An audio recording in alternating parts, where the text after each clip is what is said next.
This is the Hold Report for Tuesday, January 27, 2026. Peace TM. Inside the Board of Peace's Series A round. In the end, the destruction of Palestine was not solved with a treaty. It was solved with Jared Kushner's pitch deck. In Davos, while snow fell on the promenade and security perimeters kept the rabble out, Jared Kushner took the stage to unveil the latest innovation in global governance. He didn't speak of rights or justice. Those are legacy metrics. He spoke of intellectual property.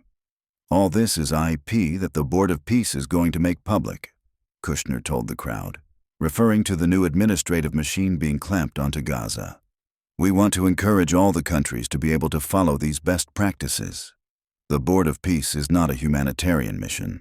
It is peace as a service, a scalable, franchisable model for how to liquidate a troublesome population and redevelop their land, all while keeping the shareholders happy. While the brand launch happened in Davos, the back-end architecture has been under construction for over a year. The board did not invent the starvation tactics. They simply acquired the IP. The starvation logic comes directly from the 2024 Island Plan, which called for declaring northern Gaza a closed zone. The board simply rebranded this as Section 8.4, the Netzarim corridor. The physical hardware is already installed. The 4-kilometer-wide fortified road splitting Gaza in two was not a temporary military route. It was the foundation for the board's permanent security perimeter. They didn't build the board to stop the war. They built the war to prepare the ground for the board. Every tech platform needs a way to ban bad users. In the Board of Peace's terms of service, this feature is found in Section 8.4. It establishes controlled civilian protection corridors, where food and water are distributed, but with a catch. Access is limited to persons approved by the executive board. This is the killing algorithm. It takes the medieval tactic of siege warfare and gives it a sleek, technocratic UI. If you haven't been vetted by the biometric scanners, powered by systems like Lavender, or if your social credit score is flagged under Section 8.2, you are deplatformed.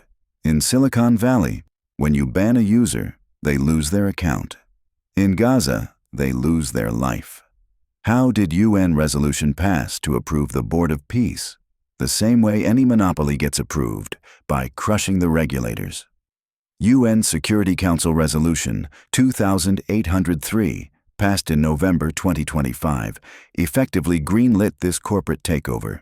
It mirrors the catastrophic failure in Sudan, where the international community handed a transitional government over to the very genociders the people had fought against. The vote was not a consensus so much as a hostage situation. The U.S. exerted unprecedented pressure, the Greenland threat among others, signaling that if the world didn't play along with the board, the U.S. would simply take what it wanted elsewhere. The UN blinked, and international law was formally acquired by the highest bidder. Perhaps the most dystopian moment of the rollout was Kushner's advice to the critics. "I see a lot of people trying to escalate," he said. "Just calm down for 30 days. I think that the war is over. Just calm down. It is the ultimate corporate gaslighting. The rubble is still smoking, the blood is still wet, and the starvation is entering its acute phase. But the investors are nervous about the bad PR. Kushner views the outcry over genocide as a pain point in the customer journey, something to be managed with positive stories. He's asking the world to beta test his new occupation model for a month without complaining. The truly terrifying part of this new world order is not that it is happening in Gaza. It is that Kushner and Trump view it as an exportable product. When Kushner says, "If we find what's working in other countries, we should be copying them," he is signaling the start of a global franchise. Putin is watching. Xi is watching. Every autocrat with a rebellious province is looking at this IP and taking notes. The Board of Peace has proven that you don't need to win hearts and minds. You just need to bulldoze the neighborhood while the blood is wet, call the survivors, and call it a redevelopment opportunity. The war is over. The genocide has begun.